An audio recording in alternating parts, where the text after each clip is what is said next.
আমরা এক ভাইয়ের গাইনোকোমাস্টিয়া সার্জারি করেছিলাম, প্রায় ঘন্টা দুয়েক হলো। তো আমি এই ভাইকে দেখাবো এবং আমার পাশে আরেকজন ভাই বসে আছেন, ওনার 21 দিন আগে গাইনোকোমাস্টিয়া হয়েছিল, উনি আজকে সেলাই কাটাতে এসেছিলেন। তো আমরা লাইভ ভিডিওতে এসেছি, আমরা দুজন ভাইয়ের সঙ্গে ওনাদের এক্সপিরিয়েন্স নিয়ে, যার আজকে হলো আর যার 21 দিন আগে হলো, আপনার একটা ভিডিওতেই দেখিয়ে নিতে পারবো। তো জাস্ট আমরা বলে দিই, এদিকে একটু দেখো, আমাদের এই ভাইয়ের গ্রেড 2 গাইনোকোমাস্টিয়া ছিল। তো আমরা গ্রেড 2 গাইনোকোমাস্টিয়ার জন্য ওনার গ্ল্যান্ড রিমুভাল হয়েছে এবং হচ্ছে আমরা ওনার লাইপোসাকশন করেছি। তো অনেকটা বড় গ্ল্যান্ড ছিল, আমি জাস্ট একবার দেখাচ্ছি। এটা হচ্ছে এই ভাইকে আমরা প্রেশার গার্মেন্ট পরিয়ে রেখেছি, এটাকে প্রেশার গার্মেন্ট বলে। আর এটা যেটা লাল দেখতে পাচ্ছেন, এটা চেস্ট ড্রেন। আজকাল আমরা ড্রেন সাইড ওয়ালে না দিয়ে অ্যাক্সিলা দিয়ে দিচ্ছি, তার ফলে কি হয়েছে, এই অ্যাক্সিলা বা সাইড ওয়ালে যে এক্সট্রা আমরা পোর্ট করতাম সেটা করা লাগছে না, একটা সিঙ্গেল পোর্টেই পুরো সার্জারি হয়ে যাচ্ছে, এই অ্যাক্সিলার দিয়ে সিঙ্গেল পোর্টে হয়ে যাচ্ছে। তো আমি জাস্ট একবার চেক করছি, চেস্ট বেল্টটা আমরা খুলছি, এটা দেখুন গাইনোকোমাস্টিয়া করা হয়েছে এবং খুব সুন্দর রয়েছে শেপটা, এবং আমরা সাইডে কোনো পোর্ট করিনি। ইউজুয়ালি গ্রেড 2তেও আমরা আগে সাইডে পোর্ট করতাম, কিন্তু এখন এই পোর্টটাকে অমিট করা হচ্ছে, যা ড্রেন বেরানোর এই অ্যাক্সিলা দিয়ে করা হচ্ছে, এখান দিয়ে লাইপোসাকশন করা হয়, সেখান দিয়েই বেরিয়ে আসছে। তো খুব সুন্দর রয়েছে। আর এটাকে প্রেশার বেল্ট বলে। এই প্রেশার বেল্টটা দেওয়া হয় যাতে হেমাটোমা না হয়, ভেতরে রক্ত জমে না যায়, রক্তপাত হলে যাতে সেটা অটোমেটিক বন্ধ থাকে বা বেরিয়ে আসে, সেটার জন্য এই প্রেশার বেল্ট দেওয়া। একটুখানি বুকে চাপ চাপ মতো লাগছে, তাই তো? আচ্ছা ভাই, আপনার তো সার্জারি আমরা জেনারেল অ্যানেস্থেসিয়াতে করলাম, তো কতটা ব্যথা কিছু বুঝতে পেরেছেন অপারেশনের সময়? কিছু বুঝতে পারেননি? তো এটা একটা সুবিধা, জেনারেল অ্যানেস্থেসিয়া পুরোপুরি ঘুমিয়ে থাকেন, সেই অবস্থাতে সার্জারি হয়ে যায়। আমাদের এই ভাইয়ের সার্জারি হয়ে গেল, ঘুম থেকে উঠে দেখলেন সার্জারি হয়ে গেছে। বাহ। আর এখন কতটা ব্যথা বা অসুবিধা হচ্ছে? ব্যথা নেই, তাই তো?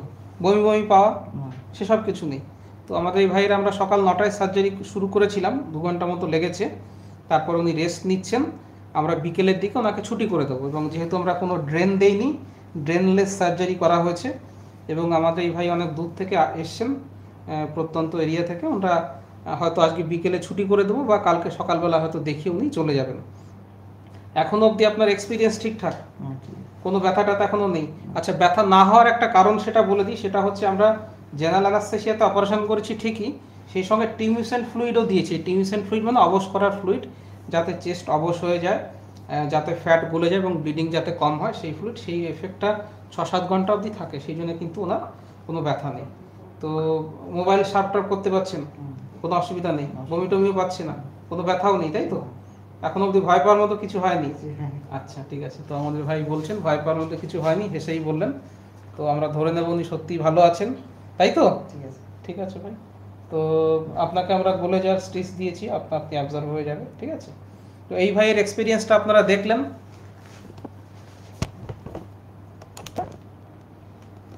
তো আজকে সকালে এই ভাইয়ের সার্জারি করেছি, তার এক্সপিরিয়েন্সটা আপনারা লাইভ দেখলেন। আমরা এখনকার দিনে গ্রেড 3 যদি না হয়, আমরা সাইড ড্রেনটাকে অমিট করছি। এটা অমিট করার কারণ আর কিছুই নয়, করতে করতে এক্সপিরিয়েন্স যেমন বেড়েছে, তেমনি আমরা বুঝতে পারছি যে অ্যাক্সিলা দিয়েও আমরা যদি ড্রেনটাকে, যে অ্যাক্সিলা দিয়ে যেখান দিয়ে লাইপোসাকশন করছিলাম, সেখান দিয়েও যদি আমরা ড্রেনটাকে বের করে নিয়ে আসি বা ফ্লুইডটাকে সেখান দিয়ে বেরোতে দিই, তাতেও কিন্তু সেম কাজ হচ্ছে। তাতে আমাদের একটা এক্সট্রা পয়েন্ট বেঁচে গেল, এখানে একটা দাগ, যদিও এখানে চেস্টের দাগ দিলে পরে এমন কিছু একটা ছোট্ট একটা পয়েন্ট মতো মনে হয়, বাট স্টিল আমরা সেটাকে ওনার জন্য অ্যাভয়েড করলাম। ঠিক আছে ভাই? তো এই ভাইয়ের সঙ্গে কথা শেষ হলো।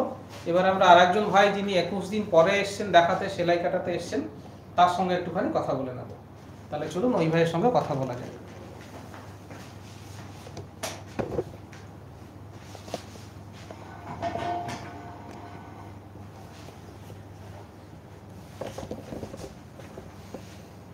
তো এই ভাইয়ের আমরা 21 দিন আগে সার্জারি করেছিলাম। আজকে আপনারা জাস্ট আগে দেখলেন যে সেই দিনে, আজকের দিনে করা তার এক্সপিরিয়েন্স, এবং 21 দিন পরে এনার এক্সপিরিয়েন্সটা আমরা বুঝতে পারবো। তো ভাই, আপনি তো অনেক দূর থেকে, আপনার বাড়ি কোথায় জাস্ট জিজ্ঞেস করা? ভাঙড়ে। তো ভাঙড় থেকে এসেছিলেন, কলকাতার কাছাকাছি, খুব বেশি দূর নয়, ওই জন্যই আমরা তাকে নন অবজার্ভিং স্টিচ দিয়েছিলাম, যাতে আবার সেলাইটাও কেটে গেলেন, দেখিয়েও গেলেন। তো আপনাকে যে জিজ্ঞেস করবো কি ভাই, যেদিন ওটি করেছিলাম সেদিন তো ছুটি হয়ে গেছিল, বাড়িতে গিয়ে কতটা অসুবিধা হলো? আমাদের প্রত্যেকেরই চিন্তা থাকে বাড়িতে গিয়ে বমি হবে কিনা, বাড়িতে গিয়ে ব্যথা হবে কিনা। তো বমি টমি হয়েছিল বা ব্যথা না, হয়েছিল? বাড়িতে গিয়ে যেরকম প্রতিদিন স্বাভাবিক থাকি সেরকমই ছিলাম, ভালো ঘুমও আছে। আচ্ছা, একদম মনে হয়নি যে আমি সার্জারি করেছি। তারপরের দিন? তারপরের দিনও কিছু মনে হয়নি, যেমন একদম বাড়িতে যেমন ঘুরে বেড়াই, মানে কেউ বুঝতেই পারেনি যেন আমি সার্জারি করেছি। আচ্ছা, আর অ্যাকচুয়ালি এই ভাইয়ের এক্সপেরিয়েন্স হয়তো ভালো, কিন্তু ইউজুয়ালি যেদিন আমরা অপারেশন করি সেদিন ব্যথা কমানোর ওষুধ দেওয়া থাকে, তো ব্যথাটা অতটা বোঝা যায় না। পরের দিন কারো কারো হালকা একটু ব্যথা কিন্তু হতে পারে, হয় স্বাভাবিক, সেটা স্বাভাবিক। ওই ভাই হতে পারে কারো কারো সহ্য ক্ষমতা একটু বেশি থাকে, তো এই জন্য আমাদের ভাই অতটা বুঝতে পারেননি, কিন্তু হালকা ব্যথা 1-2 দিন মতো থাকে, তো তারপর থেকে ঠিক থেকে যায়, ঠিক হয়ে যায়। তো ভাই আপনি বাড়ির বাইরে বাজারে বা কাজে কবে থেকে গেলেন? তার একদিন পর একদিন পর থেকে গেছেন, তো খুব স্ট্রেনদেন ছেলে, পরের দিন থেকে চলে গেছে। আমরা ইউজুয়ালি বলি 2 দিন রেস্ট নেবেন, তার 2 দিন পর থেকে স্কুলে কলেজে বাড়ির বাইরে কার্যসূত্রে যাওয়া। বাইক কদিন পরে চালালেন? বাইক ওই 1 সপ্তাহ মতো। 1 সপ্তাহ পরে থেকে চালিয়েছেন। অ্যাকচুয়ালি বাইক দেখুন, বাইকে তো আপনি বসে থাকবেন, আপনাকে নিজেকে চালাতেও হয় না, কিন্তু কি হয় ধরুন সামনে কেউ একটা চলে এলো, বা আপনি হঠাৎ করে স্টপ করতে গেলেন বা বাইক থেকে পড়ে গেলেন, তখন যাতে বুকে চোট না লাগে সেই জন্যই আমরা বাইকটা চালাতে 5 থেকে 7 দিন মতো বারণ করি। আপনি বাইকের পেছনে বসতে পারেন, যদি সামনে কেউ চালাচ্ছে আপনি পেছনে বসে থাকলেন তাহলে অসুবিধা নেই, তবে চালানোটা 5-7 দিন রেস্ট নেওয়াটা দরকার। তো ভাই আপনার সার্জারি পরে একটু হাতটা উঁচু করতে গেলে টান টান মনে হয়, সেটা কি মনে হচ্ছে? হালকা টান লাগছে? হালকা হালকা একটু হালকা টান লাগছে। তো এই যখন হাতটা তুলবেন আমরা এক্সারসাইজ গুলো বলে দিই। হাতটা তুলতে গেলে পরে নিচের দিকে একটু টান লাগতে পারে, স্ট্রেচিং করতে গেলে একটু টান লাগতে পারে। আস্তে আস্তে মাস 2-2.5 এর মধ্যে কিন্তু এই টান ভাবটা চলে যাবে, এবং হালকা একটুখানি অবশ ভাব থাকে, মিডবিলাইনুলার চারিদিকে হালকা একটু অবশ অবশ ভাব থাকে। সেটা কি এখন আছে? হ্যাঁ হ্যাঁ। আচ্ছা, এটাও 2-3 মাসের মধ্যে আস্তে আস্তে পুরোপুরি চলে যাবে। তো আপনার যদি কোনো প্রশ্ন থাকে ভাই জিজ্ঞেস করুন। হ্যাঁ, বলছি এখানটা একটু শক্ত মতো হয়ে থাকে, আচ্ছা। ওটা নিয়ে মনে হয় যেন যে আবার কি ফিরে এলো নাকি, আচ্ছা, ভয় লাগে একটা। আচ্ছা ঠিক, যে এরিয়াটাতে আমরা লাইপোসাকশন করি সেই এরিয়া থেকে নরমাল এরিয়ার যে জাংশন পয়েন্ট, হ্যাঁ চারিদিকে, সেইখানে কিন্তু যেটা যেমন ধরুন দুটো জিনিস আমরা জুড়ছি, যেখানে একটা সার্জারি হয়েছে, যে অংশে লাইপোসাকশন করেছি আর যেখানে শেষ হলো, ওই জায়গাটা হাতটা হালকা একটু শক্ত শক্ত ভাব, বিশেষ করে চারিপাশে মনে হতে পারে। এটা ইনফ্লামেশন থাকে, সেই কারণে হয়। ওই জায়গাটাতে ইনফ্লামেশন হওয়ার জন্য ফ্যাটগুলো একটু শক্ত হয়ে থাকে, দলা মতো দলা দলা মতো থাকে। সেটা মোটামুটি 2.5 থেকে 3 মাসের মধ্যে দেখবেন একদম পুরো চেস্ট সফট হয়ে গেছে। তো আপনার যেরকম উঁচু ছিল সেই জিনিসটা চলে গেছে, যেটা একদম একদম একদম এখন টি-শার্ট পরতে অসুবিধা কিছু হচ্ছে না? না না। বাহ।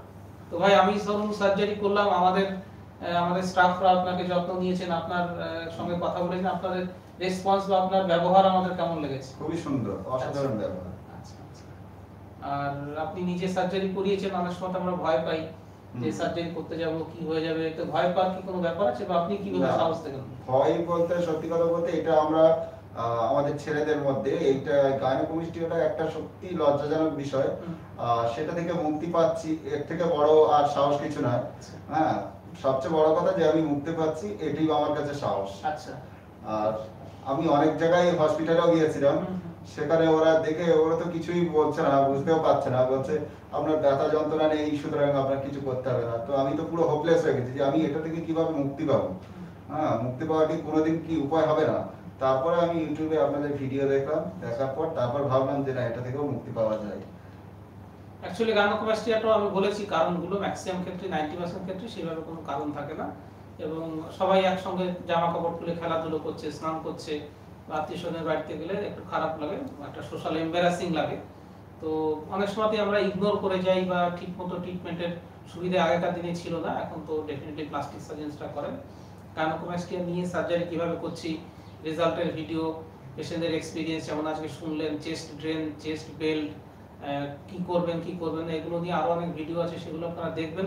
এবং যদি আপনাদের কোনো কমেন্টস থাকে নিচে এসে কমেন্ট বক্সে কমেন্ট করতে পারেন, আমি প্রত্যেকটা কমেন্টের উত্তর দিয়ে দিই।